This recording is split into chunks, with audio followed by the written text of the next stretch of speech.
Thank you. Question, anybody play City Skylines? Got a few? I'm a little older, so I played SimCity 4 and modded the crap out of it. I had my region was like the size of the Bay Area, and then I just sprawled the heck out of it.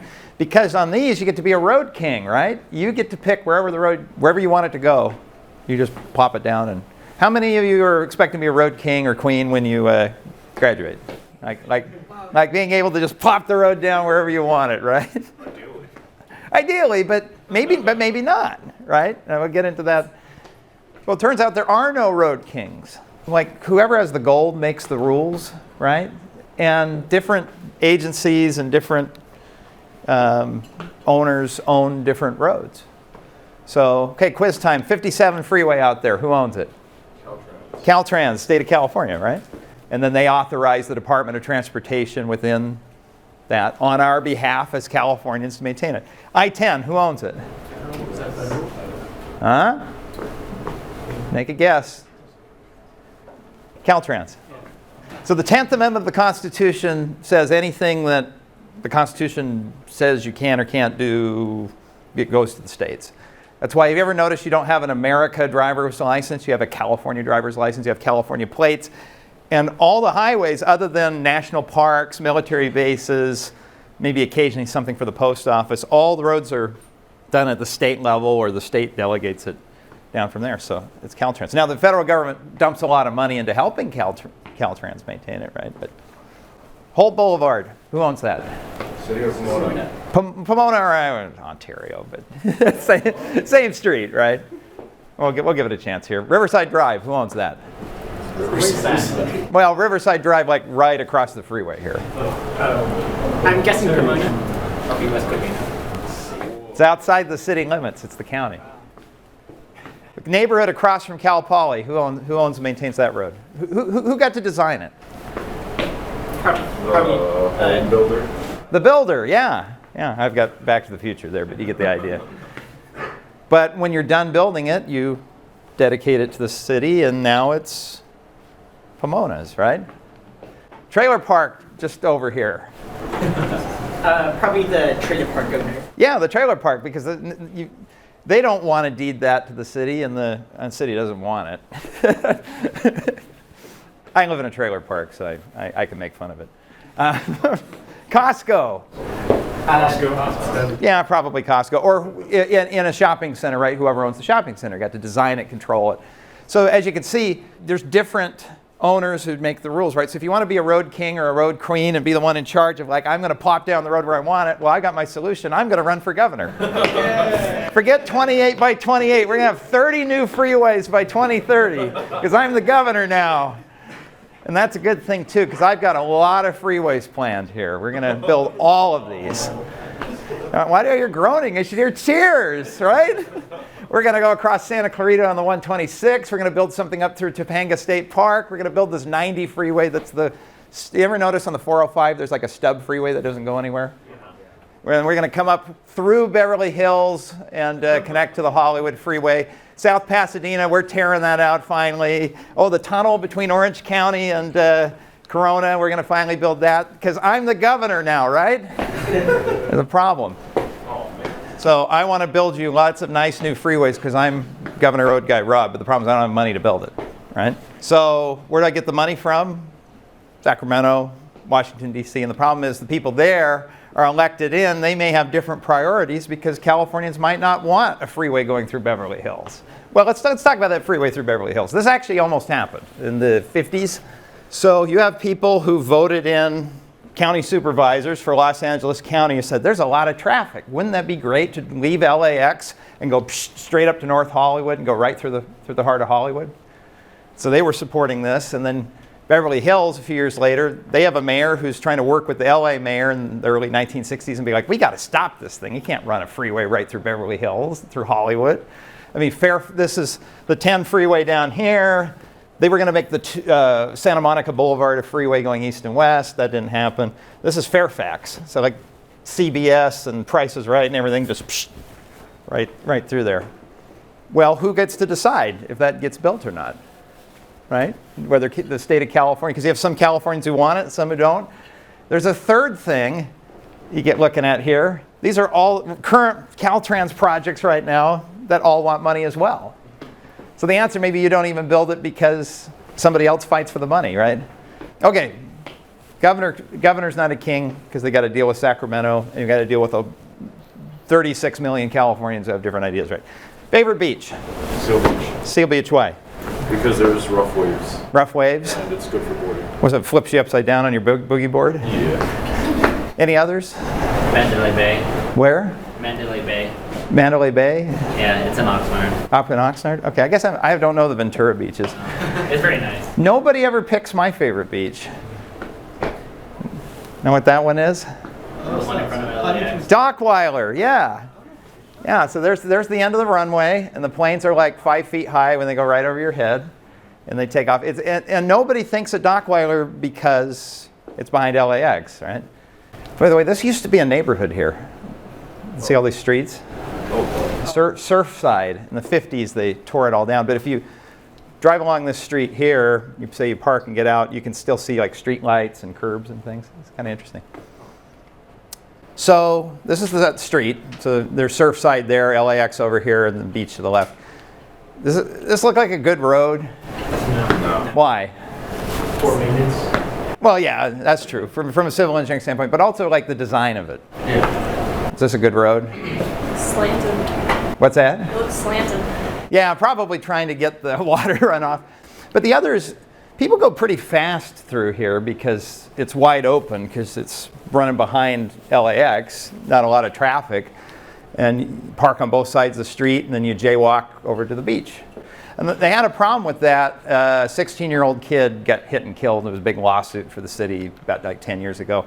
So trying to cut down on fatalities, LA decided, there's a lawsuit and everything, let's try to make it better. So the voters, they kind of have some consensus from LA voters that, let's make the road more safe.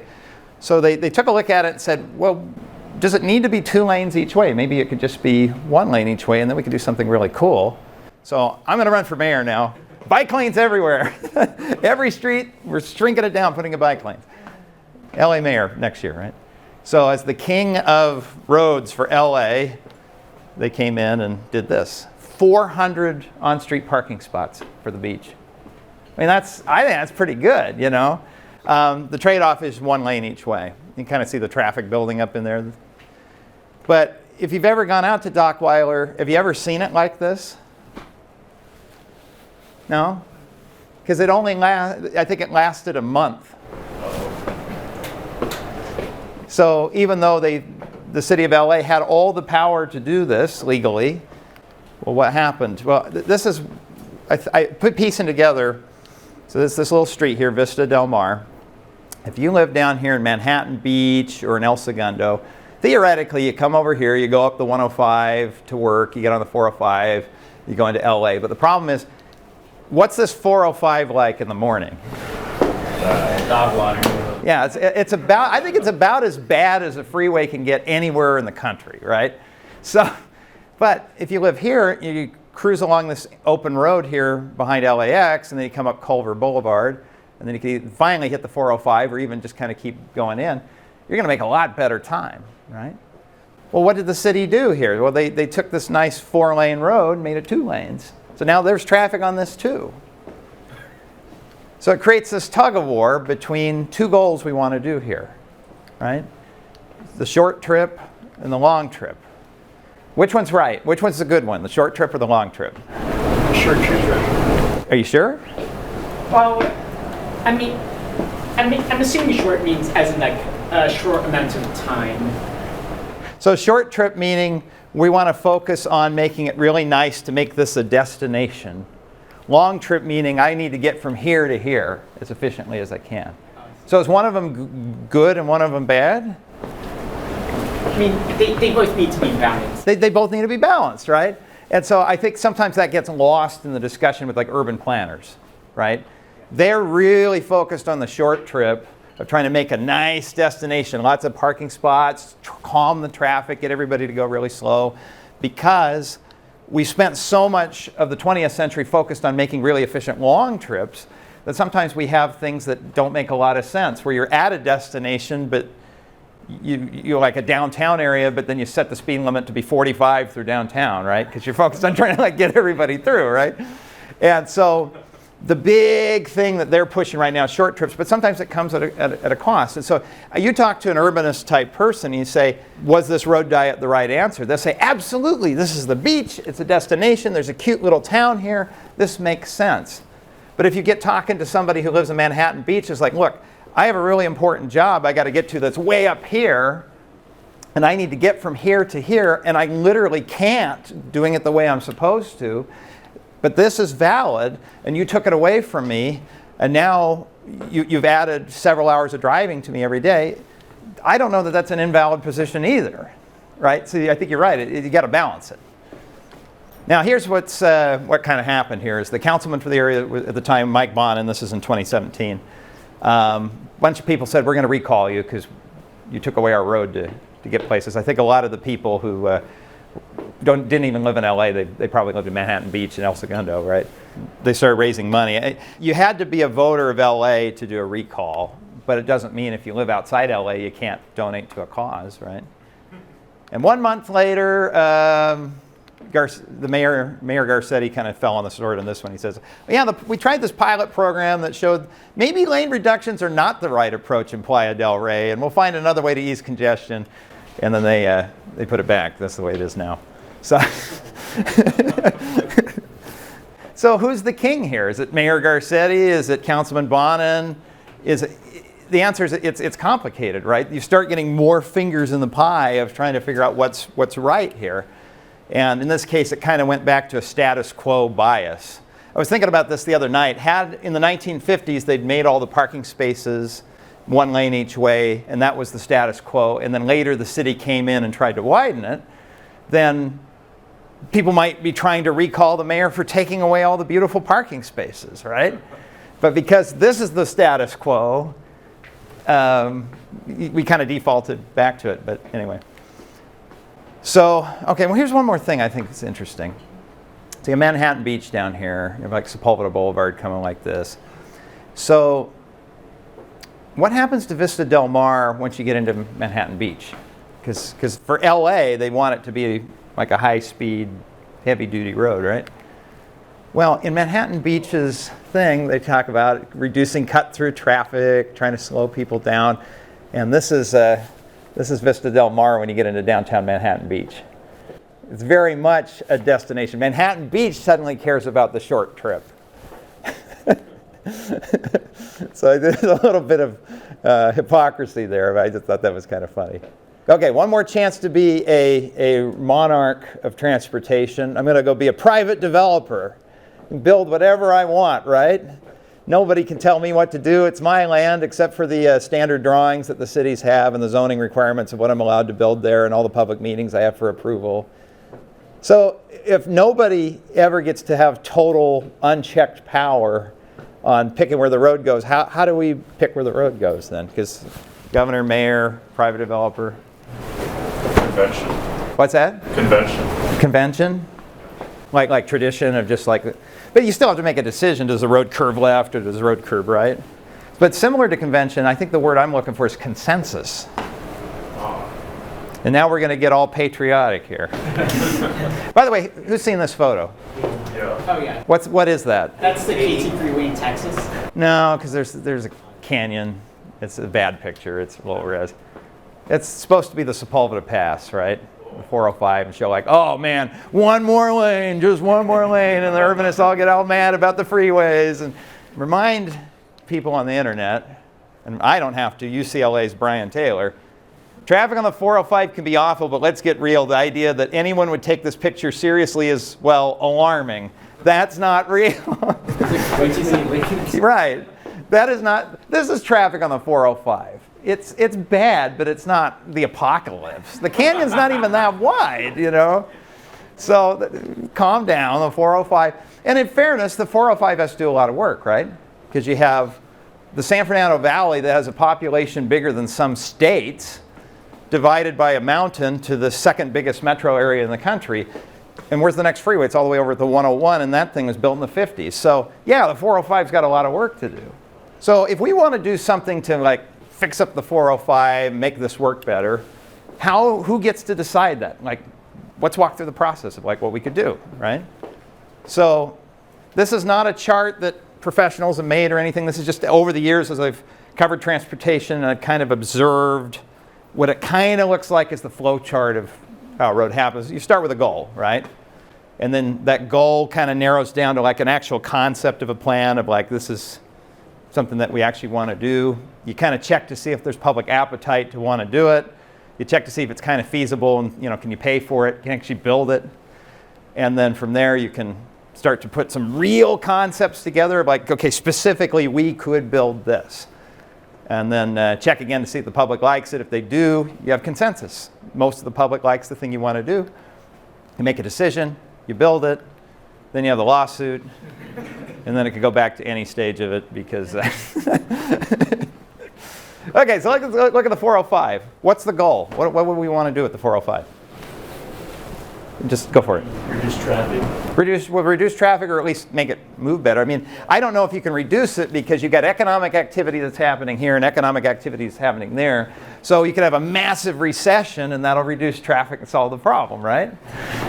But we do want to make it work better. If there's economic activity that's here and here, we want to be able to connect it together. And it doesn't have to be with a car, right? So, okay, our goal is to improve the Sepulveda Pass. So clear back in 1968, they started playing with the idea, what if we had a sales tax and we could use it to build transit and build out some kind of a mass transit system of some kind? They had a concept of a plan. And they took it to voters in 68. The voters said no. They took it to voters in 74 to see if there's public appetite. The voters said no. 1980, they took it to voters again. This time they were experimenting with something called a downtown people mover. I didn't know that this was even a thing until I was digging around Anybody hear of the downtown people mover before?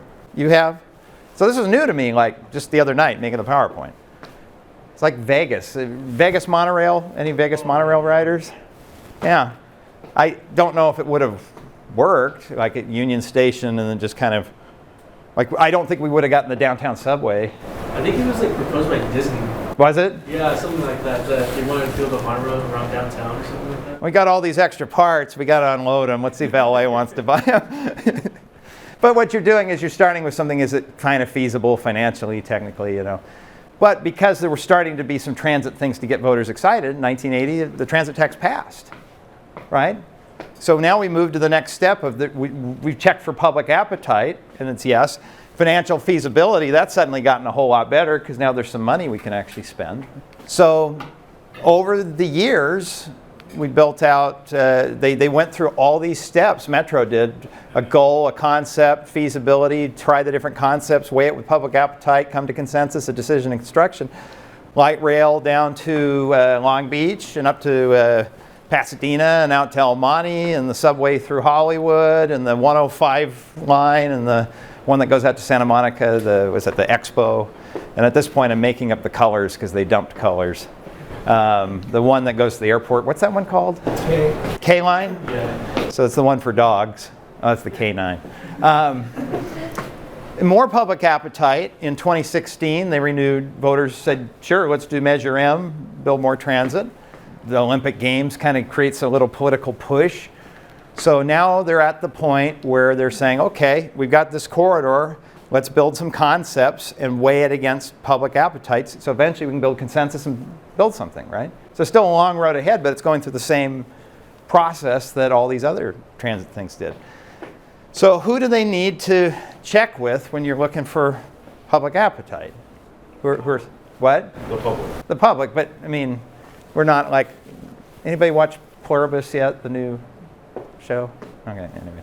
We're not a big hive mind, right? So you have a room of 5 people, you're going to have 6 or 7 opinions, right? So what to do, right?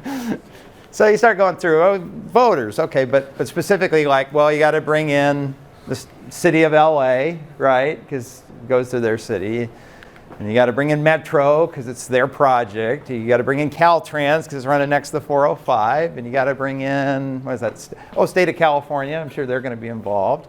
And you got to bring in them. So these are actually real stakeholders. If you go look on Metro's documents of like who they've had at meetings. And you think like, well, but yeah, these are just little advocacy groups. It's probably like 5 people in a little spreadsheet. But little groups like UCLA, the airport, LA Department of Transportation, the Olympics, DWP. There's some anyone ever hear of walk and rollers? I don't know. But there are a lot of big groups in here, Chambers of Commerce, the Bel Air Homeowners Association. But all these people care enough, we joke about some of these like HOA ones, but if you go to their website, they have elections internally of the board members that they're picking to send to these meetings to represent their interests. This is democracy in action. This is America, right? Where if I show up in the meeting and I say, hi, I live 85 miles away, but I really want it to be a subway. I don't want it to be a monorail.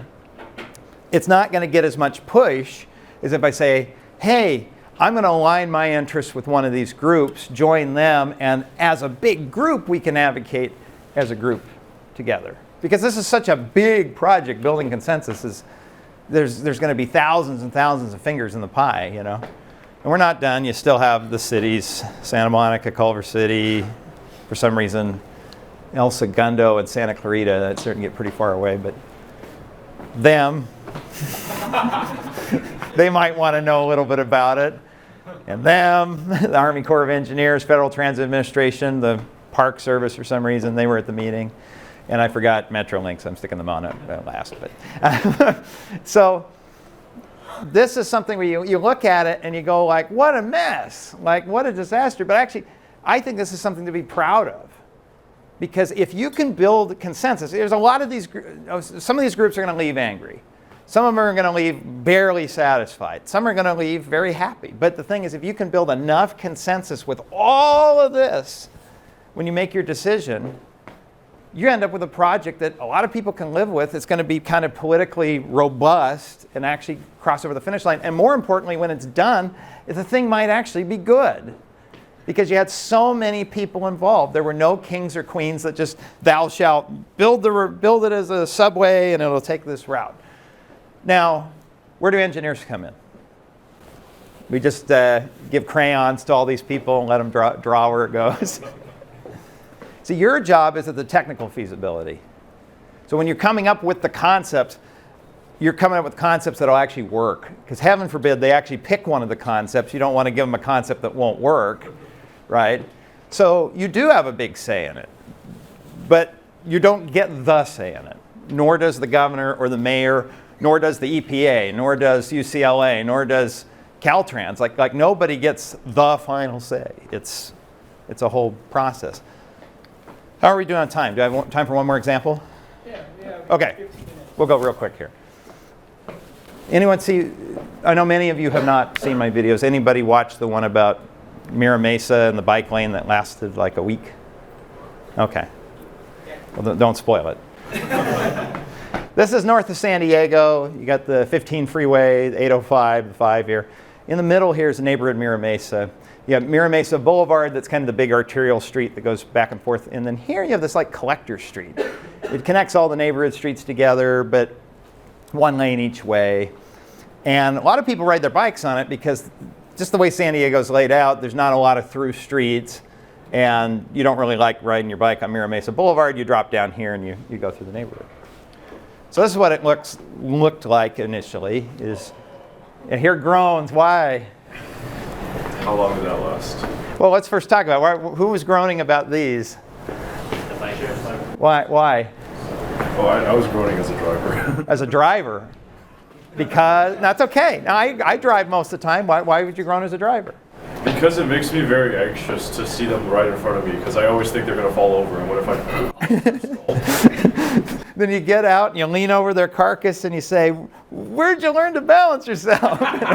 No, it's uncomfortable for bicyclists, it's uncomfortable for drivers, it's a lose-lose. We can give bicycles their own space. I've always kind of been an advocate of we should have 3 roads, right? High speed for the cars, medium speed for scooters and bikes, slow speed for people walking. That should just be the standard on every road. But so that's you see from above how it's kind of laid out.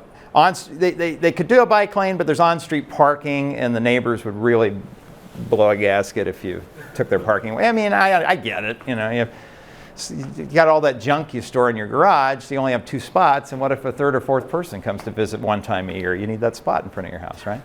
So trying to save the on-street parking, they came up with this. They didn't come up with it, but they stole it from Europe. Anybody ever see this? Anyone have a guess how it works? One way? It's 2-way. Oh, it is. Yeah, but you see there's enough room for 1 car. Is it like a sort of needle thing? Yeah, you're exactly right. So what you do is you drive right down the middle of the street, and then when another car's coming, you duck in the bike lane if it's clear, and then they duck in the bike lane and you pass each other. And I hear snickers because that's the way the neighborhood felt about it when they had no education, and it just showed up in front of their house one day because they repaved the street, and the city's like, well, while we're repaving, we'll restripe it, and we'll try this thing, And it would only last 2 weeks because the neighborhood came back and they fought it bad. And the thing is, had they brought the neighborhood in on the process rather than just being kings and queens and just doing it, maybe it would still be there. Because I drove it. It actually worked fine. You know what other kind of street we drive straight down the middle of the street and then we duck around each other? Neighborhood streets with no lines. We kind of just do that already, right? There's parked cars on both sides, so you drive right down the middle, and then when somebody's coming toward you, you kind of duck off to the right, and they duck off, and it works fine. But without education, people didn't know what it was. So it made the local news. There's me. Anybody from San Diego originally? Okay, so KUSI is almost a TV station. And they had a reporter out there, and by reporter I mean an old boomery guy who was complaining about it, totally objectively. And with the anchor, and they were saying, "I know, isn't this the stupidest thing you've ever seen?" And then the anchor from the desk says, "Yeah, see, there's a city worker. He's riding his little scooter. I know, what a waste of our taxpayer dollars." And they never came to ask who I was. They just assumed I worked for San Diego, and so there I am. So were they roasting you for coming up with this design or something? What's that? Were they roasting you for coming up with this design? Well, they didn't roast me per se. They just thought I was like a surveyor that the city had hired, and I was wasting. It fits their narrative of typical wasting your taxpayer by riding a children's scooter around. I had a GoPro on it, and I actually was trying to ride the lane to show how it worked. But anyway, I made it on their newscast. And where they ran into trouble is they had a goal, concept of a plan, saw it was feasible, so they built it. They cut out this whole consensus loop. And I get it. Engineers, we want to solve problems. And so we want to do this. In most other industries, we kind of can. But this is so public facing, and it involves so much of the public, and that you have to pull this in. But if you do, you end up with something a little bit better that the public's going to like, and it can actually stick around a long time. Back in the 1950s, a lot of really bad freeways were built. Not because the engineering was, the engineering was bad on them. The 10, you ever notice the old I-10, they got rid of some ramps? They had off-ramps every half mile. It was really bad. But anyway, and then the Arroyo Seco, the 5-mile-an-hour exits. But anyway, but besides that, when they did start to do good engineering, they still would put it in bad locations. And that's why in the 1960s and 70s, there were state and federal laws requiring that we go through this process if there's federal money involved. Something as little as striping the road wouldn't require it, but they should have done a little bit of it anyway, because if they had, I think those bike lanes would still be there. At the end of the day, the ultimate decision maker where the roads go is consensus. Every single one of us gets a little tiny bit of a say, 1/300 millionth of it, but that's still something. And I think as an American, I'm actually real proud of that we don't have a bunch of either bureaucrats or engineers or politicians or kings or queens or anybody else who's coming in and telling us what our transportation system is. we all get a little bit of a say in it. That's something I think to be proud of. So anyway, I think that's it. Thank you.